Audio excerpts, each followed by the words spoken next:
Hello and welcome to Hixxy Studio. Today I'm going to show you how to create this card. The stamp I'm using is one of Nellie's Choice Idyllic Floral Scenes, and this one is called Tree on Shore. Okay, now this is the acetate bit. I've already got the stamp on my little card here. And this acetate bit is really useful for the way I'm going to show you how to make this card, because we're going to do an ink sort of blending for the background before we stamp. But it's useful to have this to refer to as to where our colours need to be. Okay, so let me explain.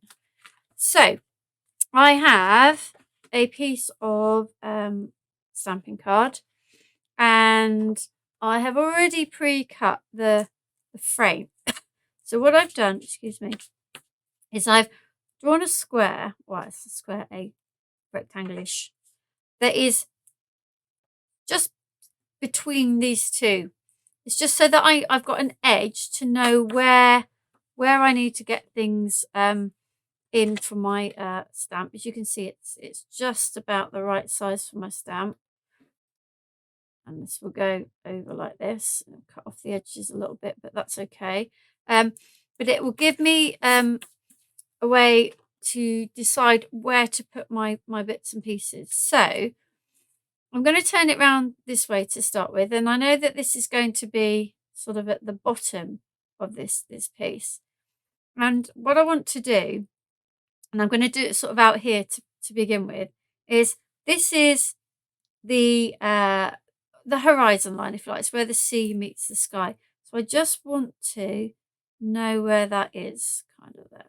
Okay, so I know that when I'm inking this in a moment, this is roughly my my area for doing my sky, and this is the area for my water. Okay. Now, you know, you could stamp this first and then ink over the top. I just prefer to do it this way, just so that I can get sort of more blending in rather than worrying about where I'm going. I'm just not worrying too much. I'm giving myself a little bit of guidance by doing this. So the other thing I want to mark is this here. You can see the water comes in like this. So I'm giving myself a bit of a guide to say I don't really want to go there, and kind of here, kind of gives me a little bit of an idea. I'm not worried too much about the marks on my paper, because they will disappear with when you put the ink on. So this is just telling me that that's kind of where my rocks are going to come to there. So just kind of giving me little areas to avoid when I am doing my inking. So we'll go with that. So let's have a look. I am going to use, I kind of was aiming, I know we do a lot of sunsets, and I was kind of aiming more for a sunrise than a sunset, which is why it's not particularly silhouetted. It's, you know, we've got daylight coming on, but we've still got that lovely colour in the sky. So I have used not the colours that I would normally use for sunset. So I've gone with fossilized amber. I've gone with worn lipstick, which I know is very pinky, but when I was looking at pictures of these kinds of skies, it was definitely a pinky one. And then I've used a bit of faded jeans, which brings in around the top for the sky. Okay, so let's concentrate on that first. And I know I'm going to overstamp, and I know I'm going to overstamp here, but I'm going to lift some of the colour like I did here with some water. So I am going to get a piece of paper, and I'm going to put that across there, and that will give me my line between a nice sort of clean line between my sky and my water.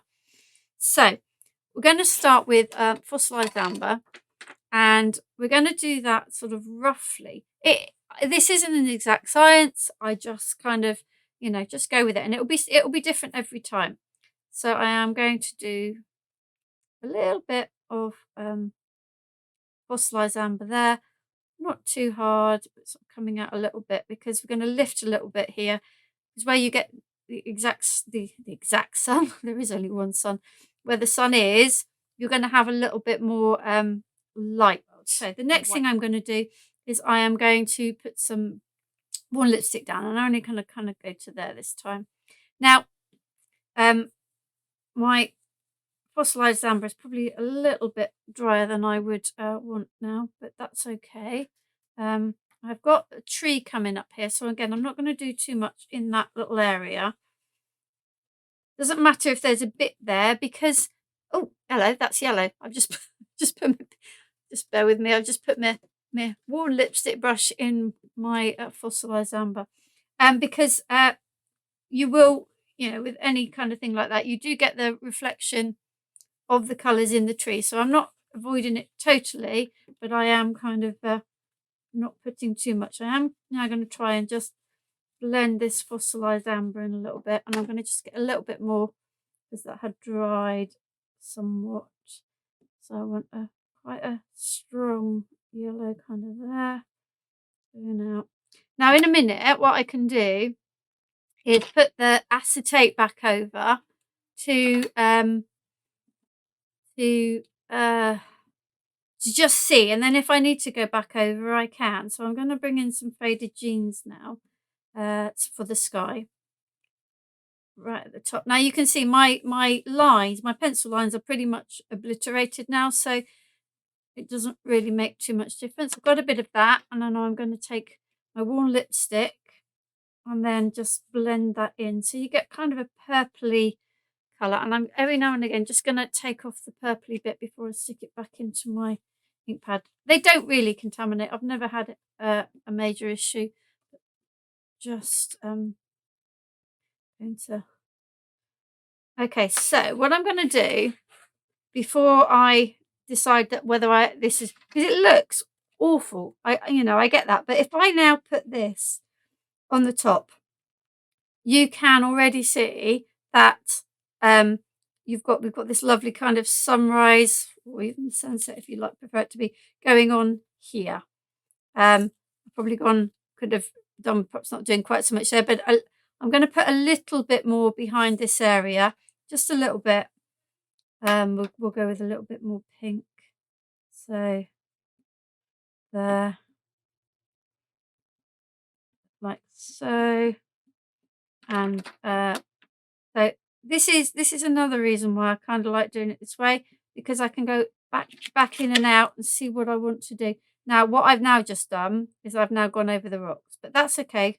We will we can deal with that too. Right. So that's where we're at so far. Okay, and that's looking quite nice.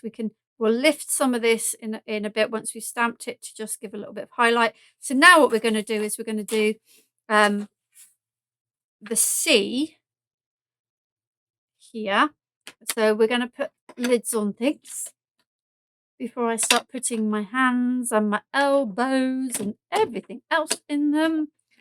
Move those three brushes to the side, and I'm going to bring in, oh no, actually that's I do need these two again, because what I want to do, if you can see, I've kind of tried to give like a reflection of the sky into the water. So we still need fossilized amber and warm lipstick, but we're going to go for a bluer, the salty ocean. If it's an ocean, we're going to go with salty ocean. And I have remember I put these marks here because this is where I've got the rocks coming out. Is that the right way around? Yeah, and we'll kind of come around here. Doesn't matter if we overlap a little bit, at least it gives us a guide. Now I'm actually going to turn that around because I find it easier to ink from the right, because I am right-handed. So I'm going to put that back there because I want quite a nice crisp line between the sea and the sky. I want quite a defined line. So we're going to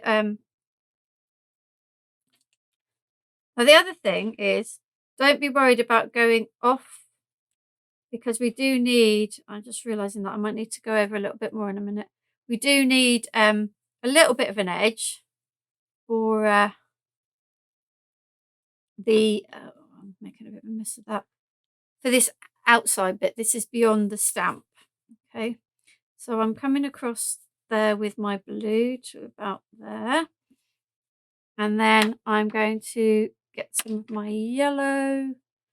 Kind of, if I look, my yellow's kind of here. Oh, I've got pink all over my yellow brush, yellow all over my pink.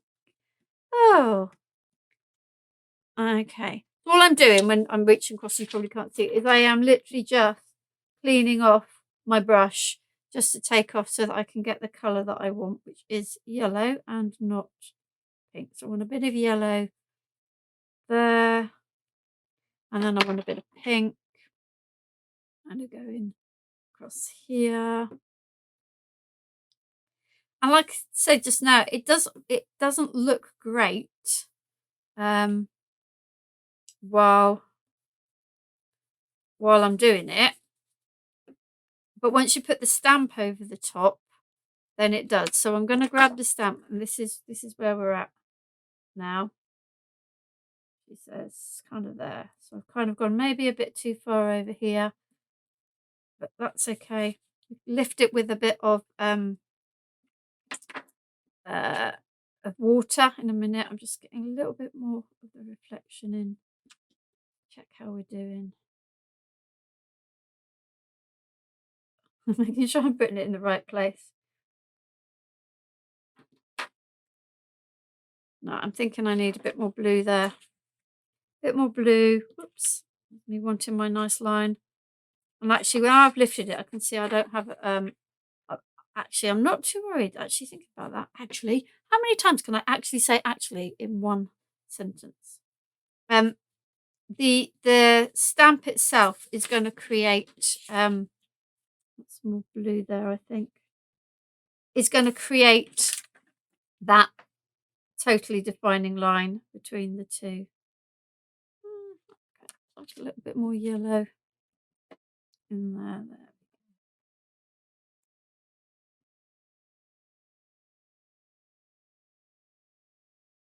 Yeah. Okay, we'll go with that for now. And then I need just to put in a bit of sand, so I'm going to use antique linen. Antique linen. We're going to come in along the bottom to create our sand here. Like so. Let's put this back on and see how we're doing. A little bit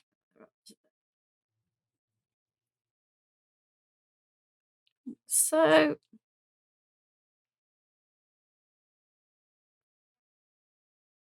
Yeah, I'm kind of happy with that. So what we're going to do now then is we're going to actually stamp onto that. Before I do it, I'm just going to give it a little blast with the heat gun to just set it. I mean, if you look at that, it looks awful, doesn't it? It's just like, it's like a load of smudges all over. Once we add the stamp on, then that is when it all comes to life. So got my stamp. I need a fairly large stamp block for this one. And because I'm going to be putting water on, I'm going to use Versafine, Clair, Nocturne, the nice black one. And I'm going to grab my stamp. It's not a platform, like just like a bit of foamy stuff. It gives a little bit of something to push into. It's not squishy. It's just allows you to sort of push down. Make sure I've got my stamp inked up nicely. The lid on the ink, and this is what I mean. It's Crafters Companion Stamping Matte, but it's very faded and old. But it's can you see it's got a little bit of give, but not huge. So I've got my stamp inked up. I am now going to kind of just hover until I'm happy that I am pretty much in the correct place for what I want to do. And then once I'm happy, I'm going to put my stamp down. And I'm going to give it a nice press all over. Now what I am realising now is this bit of white here, I'm going to need to extend that ink, because if I show you in a minute once I've got this stamped.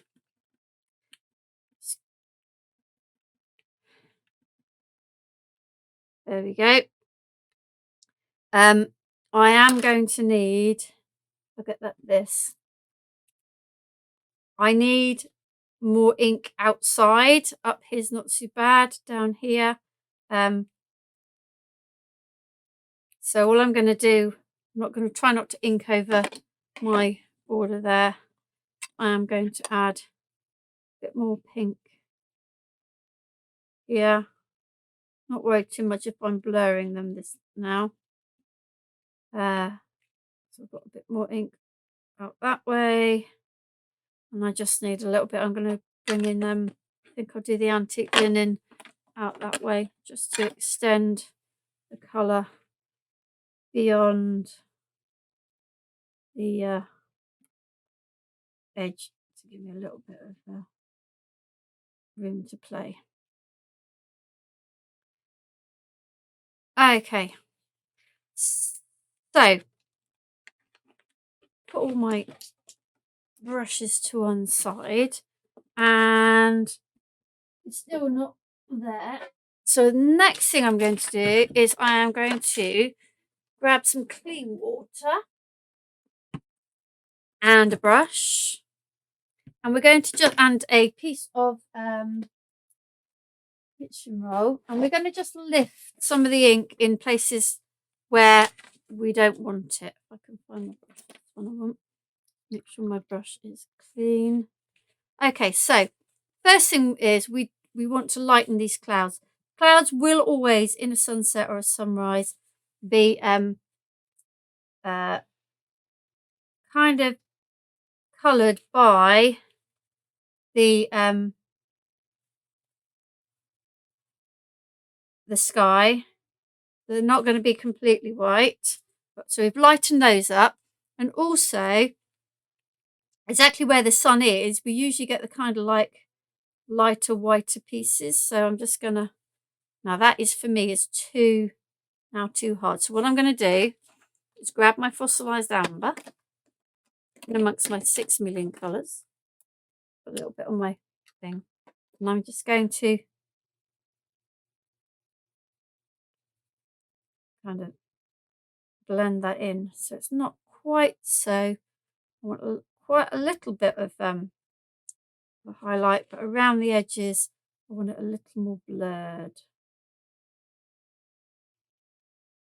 Okay, and then what else do I need? I'm going to also lift a bit of colour from this bit here, ready for us to be able to stamp to put colour on it, want water to do my rocks. And then I'm also going to lift colour from the trees so that I can add a little bit of green. And that's the good thing with distress, they are water reactive. So, you know, you can lift, and that will allow me, woo, I'm going to be careful with that because that's a lot of water I've just put on there. There we go. You see, because I put a lot of water on, it sort of bled over into that bit there. So let's just put that in. Okie dokie. Right, so we're going to grab, see, another bit of water. So be careful with your water. Now, I didn't get as nice a line on my sky as I had hoped. So I'm just going to grab a bit of warm lipstick, and I am going to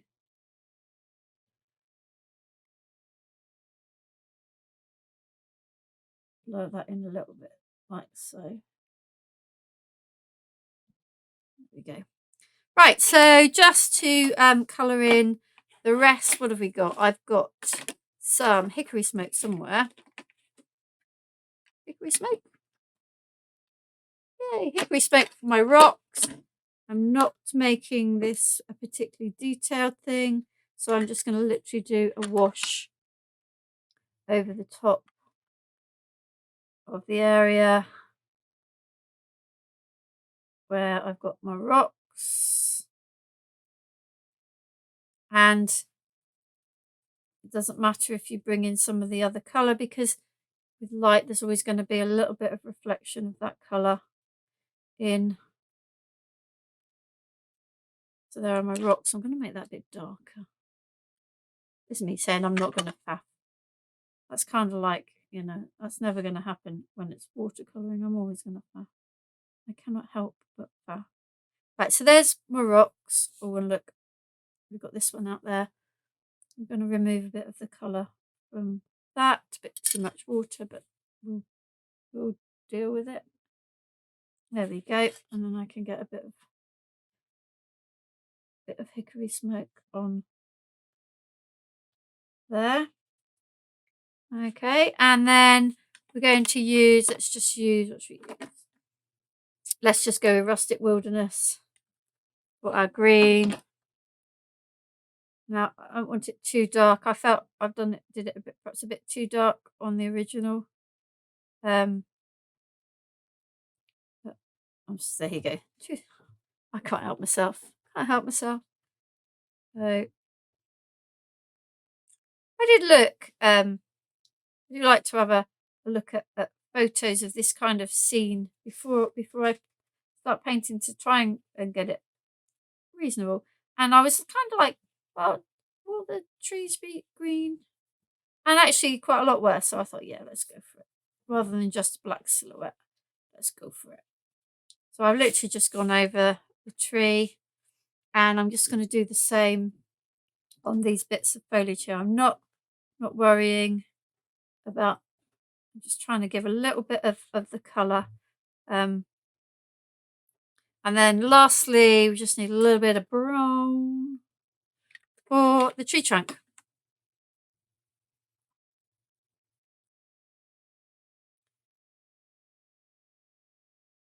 There we go. What have I used? I can't remember. Gathered twigs. Perfect. For our... Now, normally, well, I say normally, when you paint, if you're just doing them straight through with watercolour, you always go from the trunk outwards, because the thinner part of any sort of limb is thinner, and your brush will, as you lift it at the end, will automatically make a thinner stroke. It's not always easy when you're painting in other things. Okay, right, so that's our scene done. Let's put that down, and I'll water away. Like, oh no, look at that. Right, so how do we rectify that then? So what I'm going to do is I'm just going to dry that, and then I'm going to go in with a bit more ink, and we'll see what we can do, because accidents do happen. So what's happened is I have literally, in trying to put my water away to prevent spillages, I've managed to spill it all over my piece of work. So let's get that dry. And all I'm going to do is I'm going to get the inks back on it. It's not going to be brilliant. It's not going to be great. It's not going to be as pristine, but what you don't want to do is totally give up if that happens to you. So let's have a look. So there's my worn lipstick. Let's get it back in.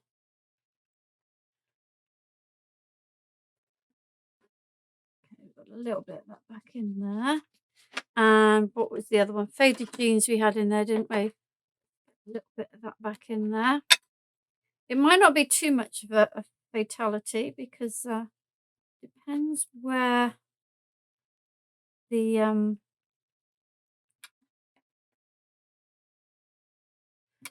little frame comes. So let's grab our frame. And I think we kind of just got away with that. Whew. Phew. So you can, if you've not done it much, you can sort of suddenly go into a panic mode there, but there's always a way around. Oh, I should just stop, shouldn't I? I'm now trying to put purple over that, and I'm going to leave that. I'm going to leave that dot there. Let's just celebrate the dot. Move on. So, okay, all I need to do now, is to decide where I'm going to cut this. In fact, what I might do is stick the frame down and then cut around it, and that's probably the easiest way. But I'm going to allow it to dry for a sec and put the other bits together. So I have picked out the kind of the purpley kind of tone that you get between this faded jeans and worn lipstick, and the pink of the worn lipstick as the two sort of colours I want sort of the eye drawn to. Put that on like so. This is for our sentiment in a moment. Oh, that bit's for the sentiment, not that other side. Right, so let's get a bit of glue on this.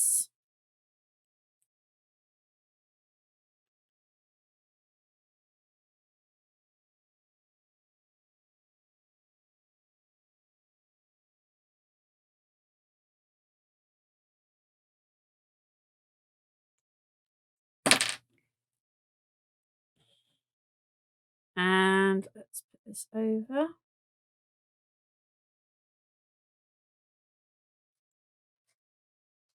Like so. I'm just going to give that a minute to dry because I have put that on top of, I've put it on top of damp ink. So we might have a little bit of an issue with getting this to stick. So I'm just going to put a bit more glue on. And we'll try again.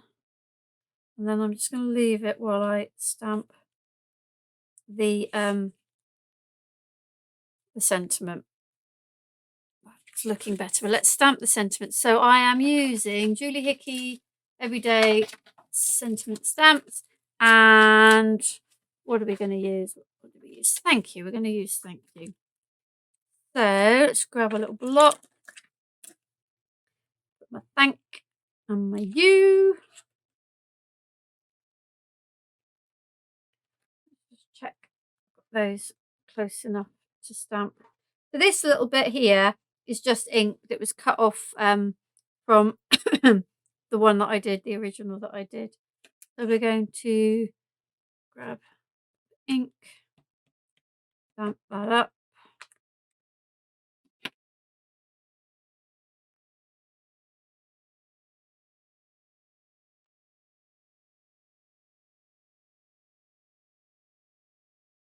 There we go. Let's put that. I'll put these. I've got on there. Put these back on there. I'm just trying to give that frame a little bit of time to dry before I try sticking it through the guillotine and trimming around the edge. Okay, let's put this thank you on.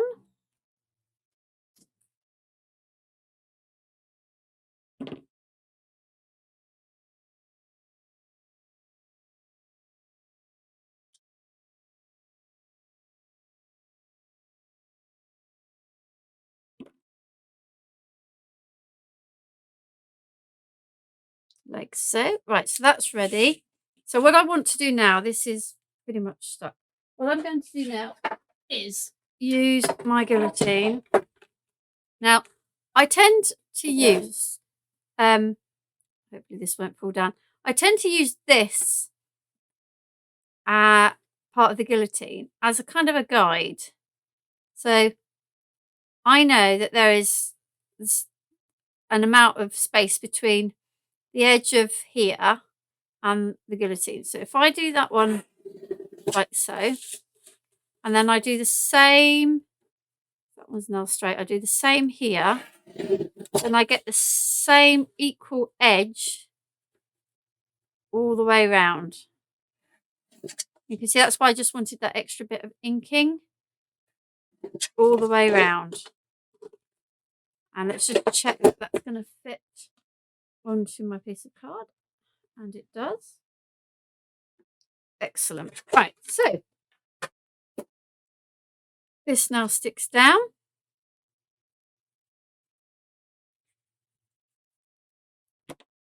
And actually we have an added bonus for saving our little accidental spillage, because look, that's where the thank you is going to go, and it covers it all up.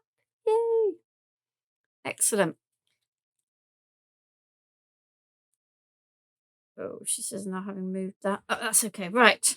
We're just going to put the thank you on. I'm going to use some 3D glue gel on this. So if you'd made too much glue there, an error somewhere else, say like down here, you could put the thank you down there. So, you know, you can always find a way to cover up your little mistakes. So there we have our card, sunrise card, I'd call it, using Nellie's Choice. Let's put that on top of a piece of work. Nellie's Choice, the Idyllic Floral Landscapes. This one is called Tree, I don't know. Tree by something. Tree on shore, not by anything. It's on the shore. Tree on the shore. Okay. There will be there's going to be another video using this in a completely different way. So if you're looking for an alternative way to use this stamp, then have a look at the other video using this stamp. Thank you for joining me.